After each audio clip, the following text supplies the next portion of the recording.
We're in Ecclesiastes chapter 6 as we are making our way. This is our second to the last study in this book, Ecclesiastes chapter 6. I'll just remind you, Solomon, the wisest man in the world, set out to use his wisdom to look at life, but not just life, a life apart from God. And he called it life under the sun. And he set out to find out if there's any meaning or purpose or value, lasting value to life, a life lived apart from God. He said, it's one thing to look at life through the eyes of what God has revealed to us, but it's another thing as human beings to look at life and say, does this make sense? Is there anything here that makes sense? Or is there anything that's valuable or anything that is, we ought to pursue and so forth with any kind of meaning? And in our last study, you might remember that Solomon had just made the point that the only real joy in living life under the sun, or really the only benefit of living life under the sun, is simply to enjoy your existence, to, in other words, eke some kind of happiness out of it and take pleasure from the fruit of what you're given on a day-to-day basis. And that's exactly what we see in the world. People do that very thing. And Solomon is kind of bearing that out and saying, well, when it comes down to it, when you're living life apart from God and you don't think about God in terms of a future or an eternity or anything like that, the best you can do is just come up with happiness for this life. And that's exactly the conclusion that he drew. Now, along the lines of that conclusion, think about that for a minute. If happiness is your only goal and your chief end in life, if that is your reason for living, to be happy, okay, then I want you to think about what would be one of the worst scenarios that you could imagine in life under the sun. What's one of the worst scenarios? Well, that's the way he begins this chapter. If you look with me in verse 1, he says, there is an evil that I have seen under the sun, and it lies heavy on mankind. A man to whom God gives wealth, gives possessions and honor and all that sort of stuff, so that he lacks nothing of all that he desires, yet God does not give him power, or if you will, the ability to enjoy them. But a stranger enjoys them. He says, this is vanity. And I want to remind you that the word vanity, again, means emptiness. And there are times that I wish they would have translated it just emptiness, because we don't often think of that. We don't often use the word vanity in our lives in terms of applying it to emptiness. So I kind of wish sometimes they would have just said that. And that's what he's saying here. He says, this is emptiness. This is total emptiness. And he says, it is a grievous evil. So this is, again, the perspective of man apart from God. What is the most grievous evil that your unbelieving neighbor could possibly comprehend? Well, it would be having the things of this world and not being able to enjoy them. That's the worst. That's the worst, because that's all there is for you as an unbeliever or as someone living under the sun. And so Solomon is corroborating this whole idea that because all you have is the enjoyment of your things for this short period of time that you're here, if you're unable to enjoy your things, that is a grievous evil. And he says it is a very empty sort of a thing. In fact, he goes on, look at verse 3. This is really powerful. He says, if a man fathers 100 children and lives many years, so that the days of his years are many. Look at this next phrase though. But his soul is not satisfied with life's good things. And he even makes it even a little bit worse by saying he also has no burial. And that was not only hugely important in that culture to have a proper burial, but it was a statement meaning that person had found rest, okay? An unburied person, an unburied dead person in that culture was believed to have not been given rest from the Lord, all right? So that was a huge thing. So he says, even if he fathers 100 children and lives many, many years on this earth. And by the way, fathering 100 kids would be a sign of blessing, right? You might think of it as quite the opposite, but it was a sign of great blessing from the Lord. So he's received all these things, but his soul is not and cannot be satisfied by all of these things. Look what he goes on to say at the end of that verse, verse 3. He says, I say that a stillborn child is better off than that man. That's a crazy statement, right? But he goes on to describe why. Look at what he says in verse 4. He's speaking now of the stillborn child. He says, for it comes in vanity, or it comes in emptiness, and it goes in darkness. And in darkness its name is covered. Moreover, it has not seen the sun or known anything, and that means good or bad, yet it finds rest rather than he, this individual who didn't receive a proper burial and while he was alive couldn't enjoy what he did have. He says, verse 6, even though he should live 1,000 years twice over, yet enjoy no good. Do not all go to the one place? In other words, do they not all die? Do they not all end the same? So he's like, what's the use? What's the use? I mean, what's the benefit of having lived all those years? Even if he lived 1,000 years twice over and had all the wonderful blessings that this world can afford, but he couldn't enjoy it. In other words, there's no happiness. What's the good of even having been born? A stillborn child, he says, is better off in that case. But you have to understand here, this is the perspective of the natural born man. This is the perspective of the individual who is looking at life apart from God and apart from a revelation of God. You notice there's no mention of eternity here. There's no mention of redemptive suffering. There's no mention of the fact that God works all things together for the good of those that love him and are called according to his purpose. That's out of view here. It is a very dark way to live. It's a very hopeless way to live. And this, again, is the reminder for you who are going through this study of Ecclesiastes to remember how your neighbor, your unsaved neighbors, think about life and think about this world and think about their lives. Now, as we begin verse 7 and following of this chapter, before you read ahead, I want to just tell you that this section begins what I like to call the under the sun Proverbs. You guys, I'm sure, have read through the book of Proverbs. Many of you went through the study we did of Proverbs last summer. And you know what the Proverbs sound like. And we call Proverbs, the wisdom of God. It's basically, given us the wisdom from, these various writers. Solomon, one of, whom wrote Proverbs. And they're wonderful, for us. But these are, you're going to notice, sound just like the Proverbs, but they're different because they're the Proverbs of life under the sun, okay? Whereas the other book of Proverbs is more the observation. It brings God into it more and the revelation of God into it more. But these are the perspective of natural man, all right? Living under the sun apart from God. So he's going to make some observations here as he finishes out the chapter. He says, all the toil of man is for his mouth. In other words, to get food so he can eat. And yet his appetite is not satisfied. So it's this ongoing dog chasing his tail sort of a situation that Solomon sees in life. Verse 8, for what advantage has the wise man over the fool? And what does the poor man have who knows how to conduct himself before the living? Better is the sight of the eyes than the wandering of the appetite. This also is emptiness or vanity, and a striving after wind. Whatever has come to be has already been named, and it is known what man is, and that he is not able to dispute with one stronger than he. Notice there's kind of a vague reference to God without actually referring to him as God, but simply saying man has learned that he cannot dispute with anyone who is stronger than himself.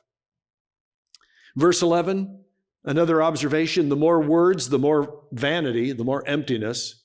In other words, the more people talk, the less they say. And what is the advantage to man? For who knows what is good for a man while he lives the few days of his empty life, which he passes like a shadow? For who can tell man what will be after him under the sun? Again, this is the hopeless proverbs of life under the sun. He says, who can tell him what will be after? Well, we know that. We know the Bible tells us what is after. But your neighbor, your unsaved neighbor, he doesn't know what's coming after this life. He has no idea, really. He's heard people say what they believe, but he kind of chalks it all up to just personal opinion. And he figures his opinion probably has about as much weight on the whole thing as yours. But ultimately, he doesn't know. He has no idea. And so he's asking really the same question that Solomon is asking in verse 12. Who knows what is good? People go around saying, this is good. Well, okay, it's good for you. But who really knows what's good for a man while he lives the very few days of this very empty life? And notice he says, which he passes like a shadow. This life passes just like a vapor. Chapter 7 continues on with more under the sun proverbs. He says, a good name is better than precious ointment, and the day of death than the day of birth. Isn't that an interesting statement? The day of death is better than the day of birth. We'll see him develop this a little more as we get into these verses. He says, in fact, in verse 2, it's better to go to the house of mourning. In other words, a house where there's somebody who has died, and to go there and be with those people than to go to the house of feasting or celebration. He says, for this is the end of all mankind. You know, we're all going to die anyway, and the living will lay it to heart. In other words, while we're alive, at least if we go and hang out with those who are in a time of mourning, it'll make us at least think about our lives and take inventory of our lives. Parties don't typically do that. You go to somebody's birthday party or a reception for something or other, and you're there and you're joyful and there's merriment and there's laughing and talking, and nobody's thinking about the end of their days. Nobody's considering any kind of wisdom to apply to their lives at all. But he says, in the place of mourning, that actually happens. People, and you know, he's absolutely right. You know, I've done countless funerals over the years, you know, since I've become a pastor, and I have to admit that probably none of them are enjoyable, but there's one thing that I'm able to do during the funeral, and that's talk to people about their mortality and where they're going to end up, because there's no possible way to escape the fact that this is what's going on and this is what we're all here to do. I mean, obviously we're remembering the person who's there, and that's part of the whole service to memorialize the individual. But it's, you know, I mean, the elephant is in the room is that they're dead and they're gone, and we all have to deal with that at some point in time. And so, you know, we're able to do it. And you get people to think about things that they don't want to think about otherwise, you know. And that's really what Solomon is saying here. That's really all he's saying. You know, when you're around people who are grieving, at least your heart's going to be thinking in the right sort of a way. And so he says in verse 3, sorrow is better than laughter, for by sadness of face, the heart is made glad. And so he's attaching a therapeutic value to sadness.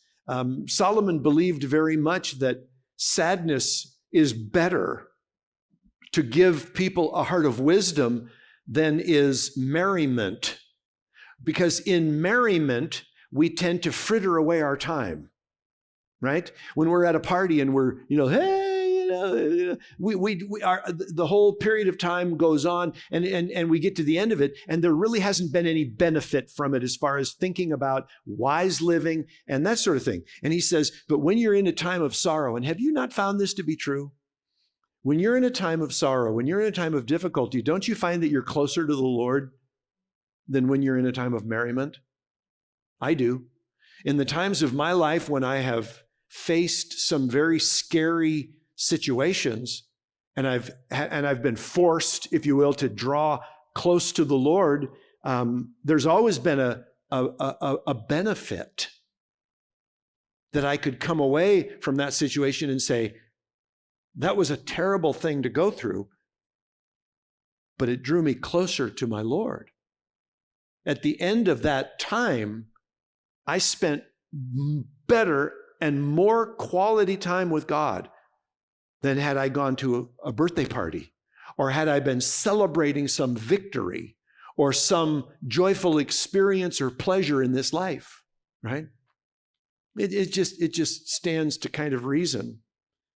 And that's why he says sorrow is better than laughter. He's not saying you should never laugh. He's not saying you should go around and be sour and never smile for the entirety of your life. He's simply saying that if wisdom is your goal, and Solomon is a man who is obsessed with wisdom. He's always thinking along the lines of wisdom. Then there's going to be more wisdom that's going to come out of difficulty than there is out of frivolity. Verse 4. This is kind of his thought along this way. He says, the heart of the wise is in the house of mourning, but the heart of fools is in the house of mirth. And mirth means, it's another word for what we've been talking about, merriment or happiness or something like that. He says the heart of the wise is more at home in the place of difficulty.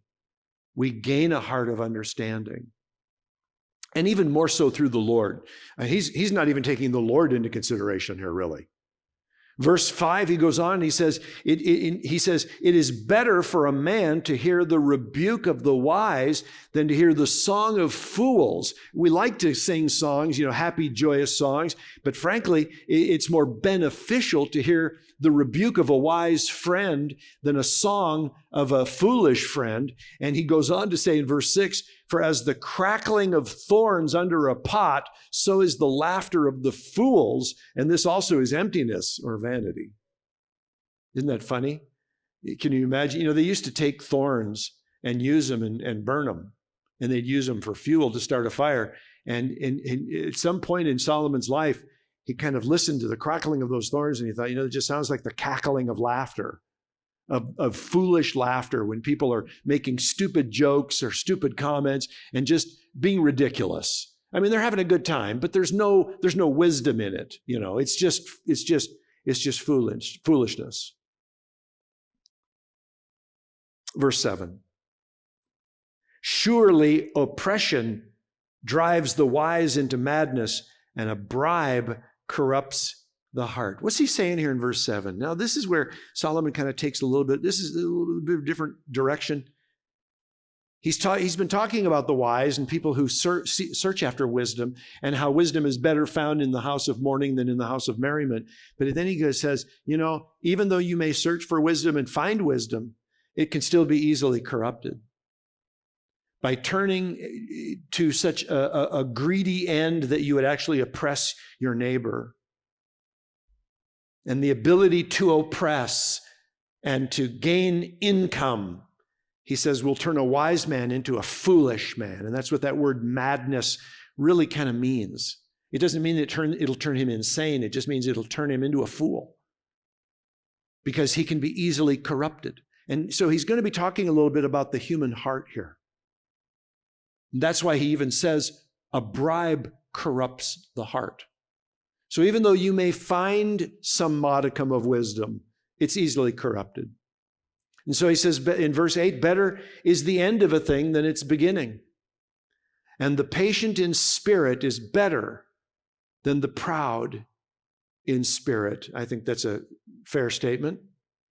So be not quick in your spirit to become angry, for anger lodges in the heart of fools. There's a great statement. Anger lodges in the heart of fools. In other words, it takes up its residence in the heart of fools.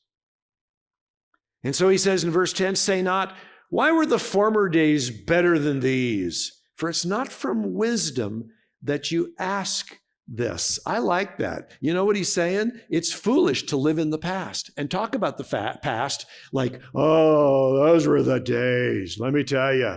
Oh, that's when God was moving. That's when things were good back in the old days. Yeah, they might have been. But it's not wise to live there. It's not wise to put your attention on there because you don't live there. You live now. And you're going to ruin your ability to live now if you're constantly looking at the past. Verse 11 says, wisdom is good with an inheritance, an advantage to those who see the sun.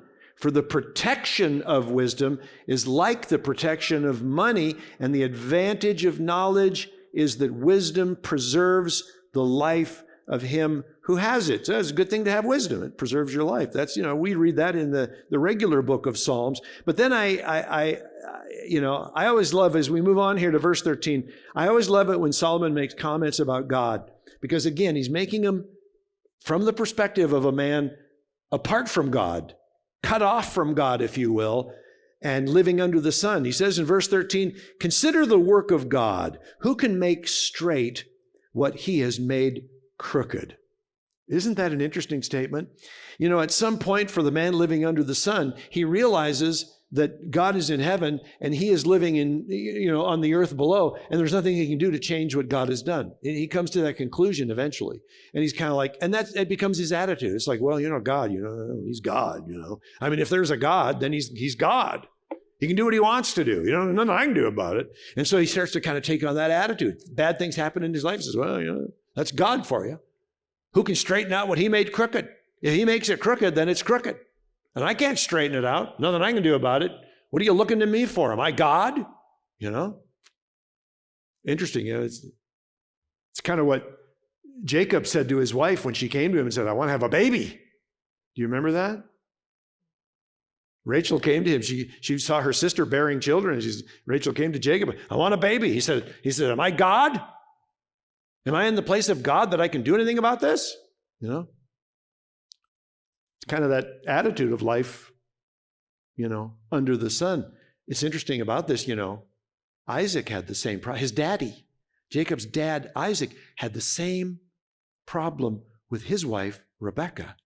She couldn't have children. Guess what Isaac did? It tells us in Genesis, he interceded on behalf of his wife, and she conceived. That's the man living above the sun, who's got his head and his heart and his vision toward God. And he prays for his wife. He didn't get angry. Am I God? Verse 14, he goes on. It says, in the day of prosperity, be joyful. So nothing wrong with being joyful, right? And in the day of adversity, consider this, God has made the one as well as the other, so that man may not find out anything that will be after him. That's kind of a hopeless conclusion. He says, in my empty life, I have seen everything. There's a righteous man who perishes in his righteousness, and there is a wicked man who prolongs his life in his evil doing. I've seen that kind of stuff. So here's the conclusion. Be not overly righteous, and do not make yourself too wise. Why should you destroy yourself? Isn't that great?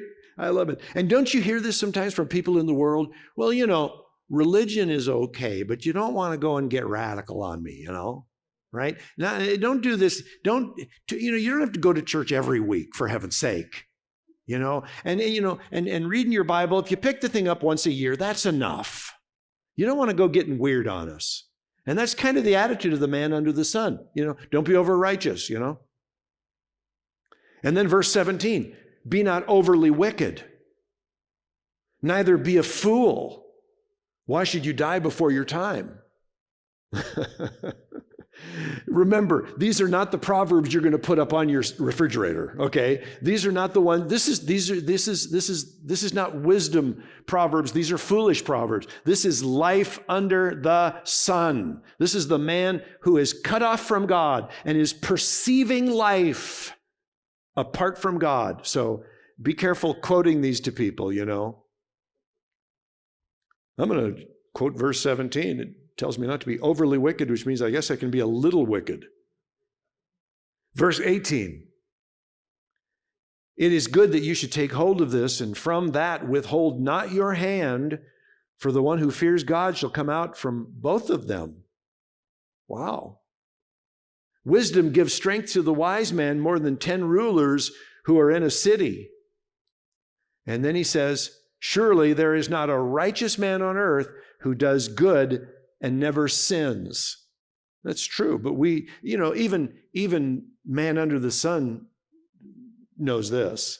You know what they say? They don't talk about God related to it, or they don't talk about it in relation to righteousness. But what they say is, hey, I'm not perfect. I know that.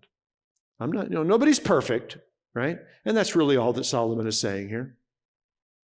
So he says in verse 21, do not take to heart all the things that people say. Boy, now there's a good word for today, huh? Lest you hear your servant cursing you. Your heart knows that many times you yourself have cursed others. Yep. Verse 23. So all this, he says, I have tested by wisdom. And I said, I will be wise. In other words, I'm going to apply the wisdom God gave me to all these things. But look what he says. But it was far from me. That which has been is far off and deep, very deep. Who can find it out? And again, this is the challenge of living life under the sun. This is the challenge of living life apart from God, because when you do, the world is just filled with mystery and constant mystery.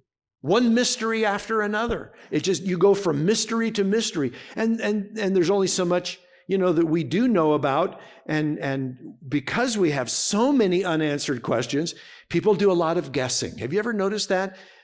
Solomon is saying here in these verses, he says, I used the wisdom God gave me to figure out life under the sun, and I couldn't do it. It was far off. It was too deep. And so imagine if Solomon couldn't figure it out, what is the typical modern man going to do when he tries to figuring out his life? He's going to come up empty, isn't he? Well, and so what do people today do? What does modern man do with the emptiness of his understanding related to figuring out life on this earth apart from God? What do? Well, I think we all know. Because we have so many unanswered questions, we just guess. We just guess. But we don't tell people we're guessing. We started off by saying, well, I believe. And then we tell them what our guess is. But we don't say, well, my guess is. That would kind of diminish my opinion.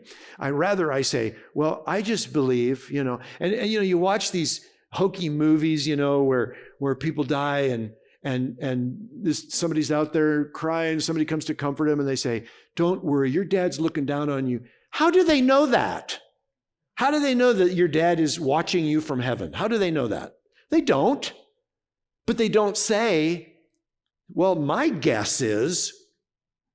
They just say it like, well, this is what I believe, right? And that's the only option they have, because they don't know. So they have to comfort themselves with at least a sense of knowledge, at least a sense of knowing. Well, I believe that when we die, and then da, right? That's what I believe. Well, is that true? Well, it's what I believe. And so for me, it is true. And the rest of us kind of go, yikes, But see, when somebody in the world says that to you and they say, I believe, and then they go on to say something that is clearly something they could never know in a million years, just know this. That's the best they've got. That's all they've got. And so it's probably not going to be beneficial to belittle them about it, and say, well, that's dumb, or what, What's probably better to do is to say, well, do you mind if I share with you what God's word has to say on that topic? Because there's authority there. It's not just an opinion. It's not just I believe. This is what God has revealed to man. Here's what happens after death. Here's what happens. This is what God has shown us. Here's what's going to be happening in these last days. Let me explain to you why all the things that are happening in the world today are happening in the world today, the way they are happening in the world today. Let me show you some passages in the Bible that predict exactly what we're seeing today. That's wisdom. That's the unraveling of mysteries by the revelation of God, rather than the exercise of advancing my opinion as if it were fact, when I know and you know I don't have a clue, right? So that is what Solomon is saying here in verse 23 and 24. I tested all these things and I made up my mind. I was going to apply my wisdom to all these things that I looked at. And I want you to know, he says in verse 24, that the meaning of all this stuff is far off. It's very deep. And he says, who can find it out? And so he says in verse 25, I turned my heart to know and to search out and to seek wisdom and the scheme of things, and to know the wickedness of folly, and that's foolishness, and the foolishness that is madness. And I find something more bitter than death. The woman whose heart is snares and nets, and whose hands are fetters. But he says, you know what? I've noticed something. I noticed that the man who lives to please God, he ends up escaping her. But I've noticed that the other person who doesn't care about God, who lives his life in a perpetual state of sin, he gets taken by her. He gets caught. Now, this is something that even the man apart from God can recognize. You know? I mean, if he's going to apply his heart to wisdom, and he's going to look at the life of the individual who is seeking to please God, and he looks at the life of the individual who doesn't care about pleasing God, he's going to come to the conclusion and he's going to say, you know, I've noticed something about you. You don't seem to deal with some of the issues that this guy over here does. You don't seem to get caught in some of the same traps as this guy over here. Why is that, right? Now, I'm going to tell you ahead of time here that the last three verses of this chapter, 27, 28, and 29, they're very challenging to understand. So we're going to read them and we're going to take them all together and we're going to try to make sense of them here. He says, behold, this is what I found, says the preacher. While adding one thing to another to find the scheme of things, which my soul has sought repeatedly, but I have not found. One man among 1,000 I found, but a woman among all these things I have not found.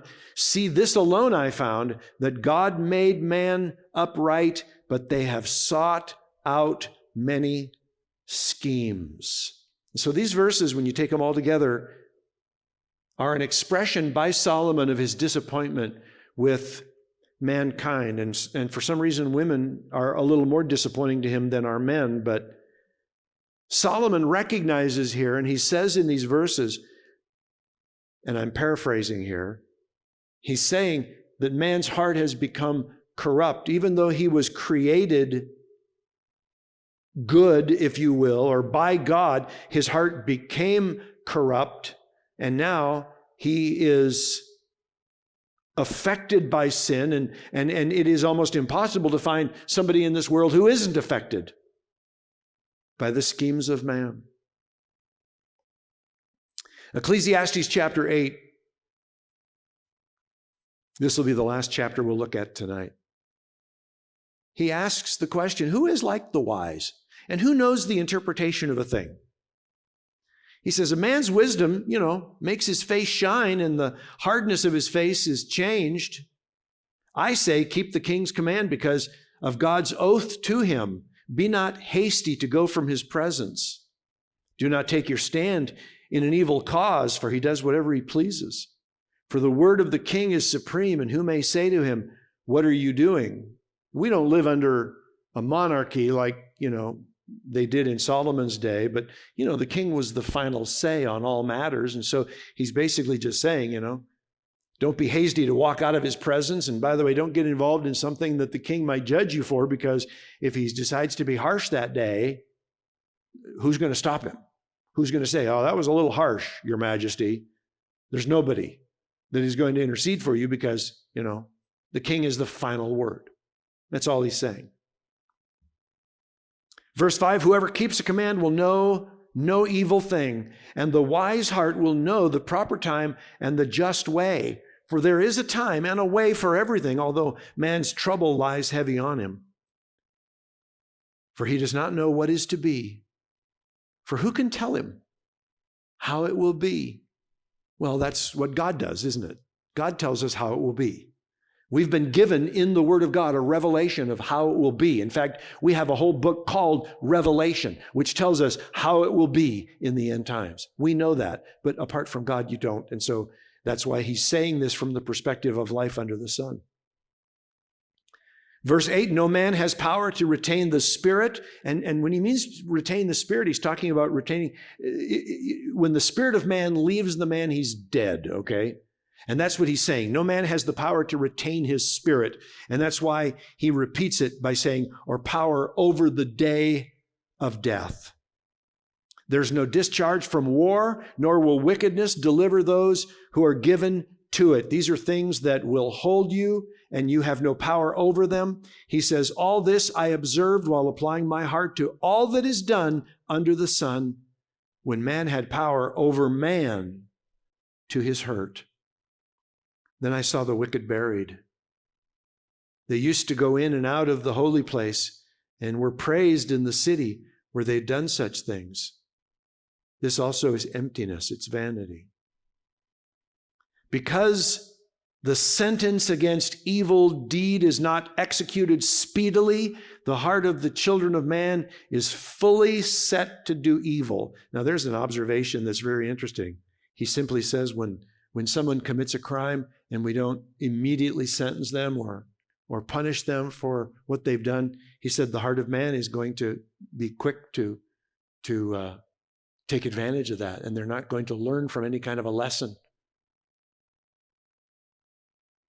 Though, verse 12, a sinner does evil 100 times and prolongs his life, yet I know that it will be well with those who fear God, because they fear before him. And so even under the sun, the man under the sun can even tell that those people who are living to please God, it's going to go better for them. But it will not be well with the wicked, neither will he prolong his days like a shadow, because he does not fear before God. Because a fear of God and a fear before God keeps a man from doing foolish things. But he says in verse 14, there is a vanity that takes place on earth, an emptiness, that there are righteous people to whom it happens according to the deeds of the wicked. In other words, they get what the wicked deserve. And he says there are wicked people to whom it happens according to the deeds of the righteous, meaning that they are wicked and yet they seem to get what is deserved by the righteous. Then he said, I said that this also is emptiness, it's vanity. So he saw all that. Solomon looked with his wisdom and he saw life and he said, it's not fair. It's not fair.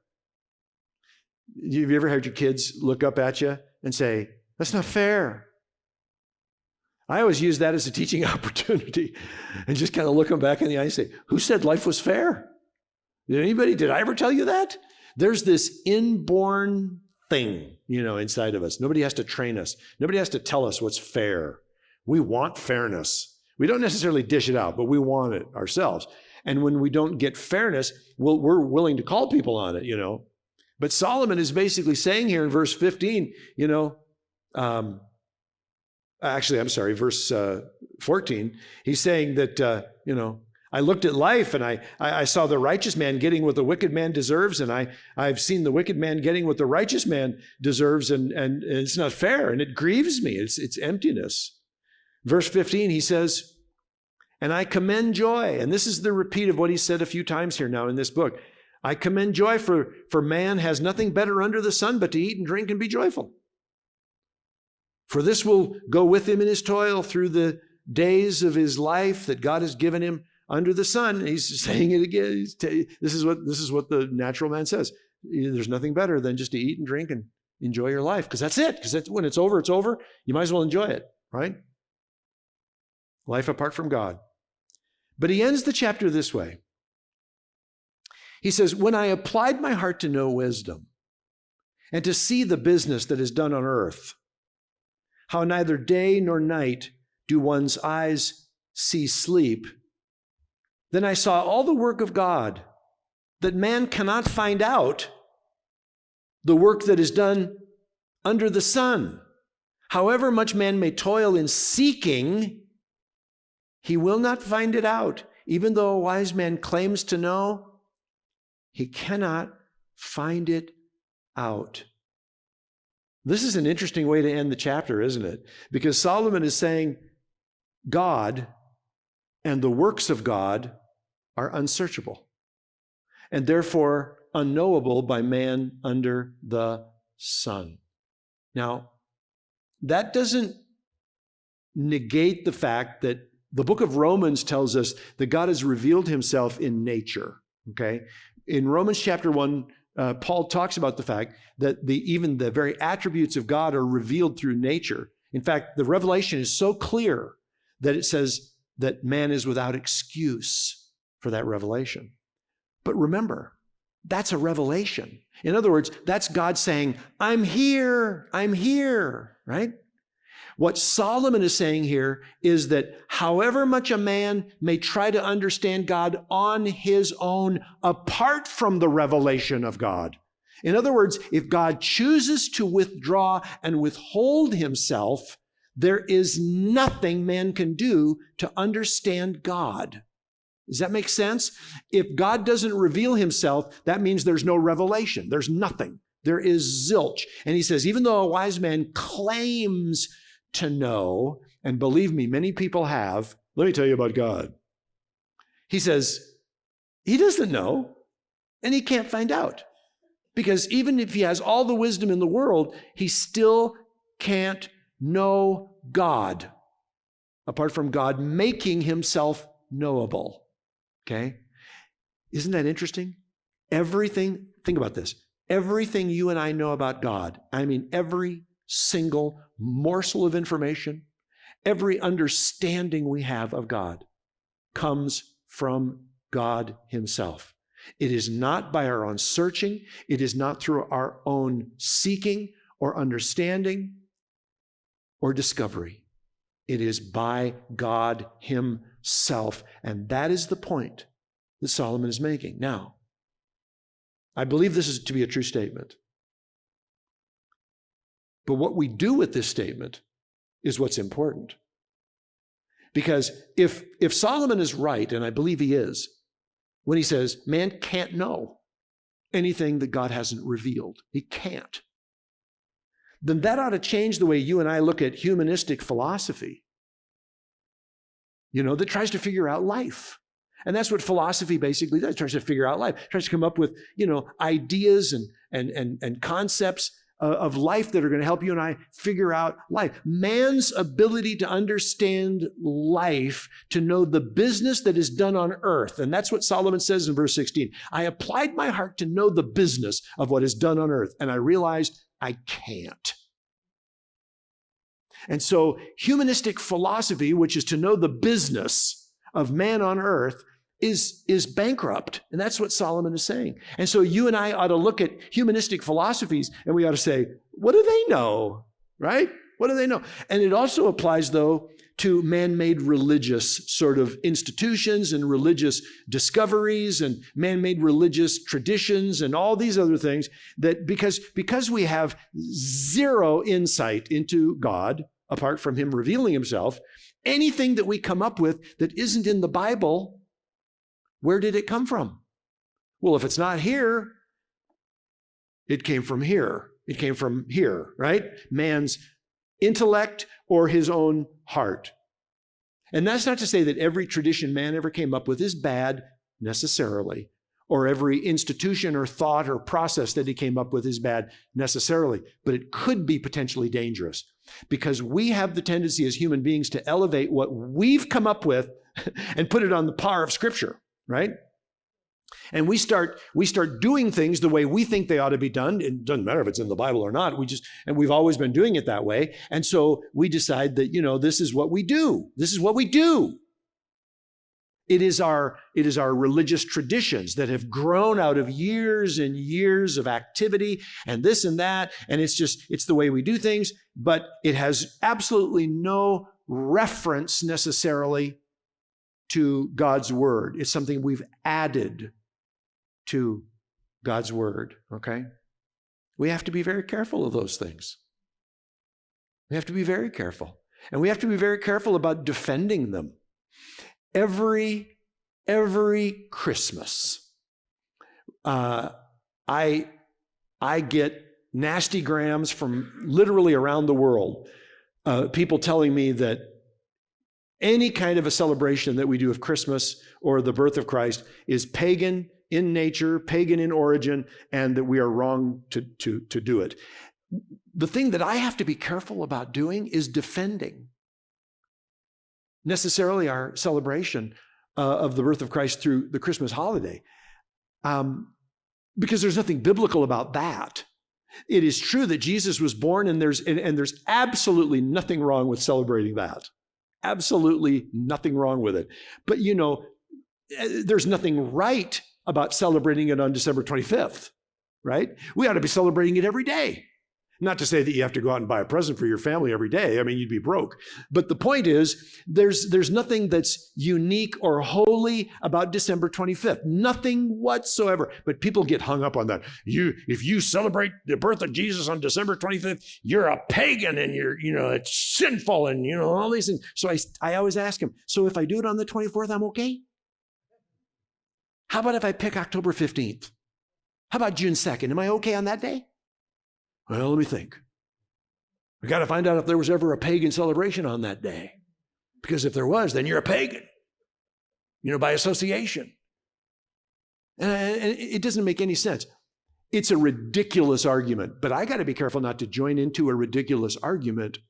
Okay, somebody who has engaged me on this, when in fact, biblically speaking, I really can't defend the celebration of Jesus Christ on December 25th. I can, however, defend the celebration of the birth of Jesus Christ on 365 days of the year. And if I choose to do it on December 25th, what's that to you? Right?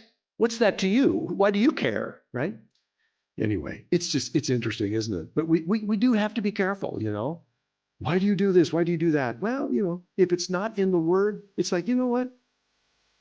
I'm not saying you have to do it. I do it because I love Jesus. That's all. That's all. I'm not telling you have to do it. If you don't do it that way, then you're wrong. I'm not going to say that, because you see, that's not biblical. I'm not going to defend something that isn't biblical, because that means I'm defending something made by man.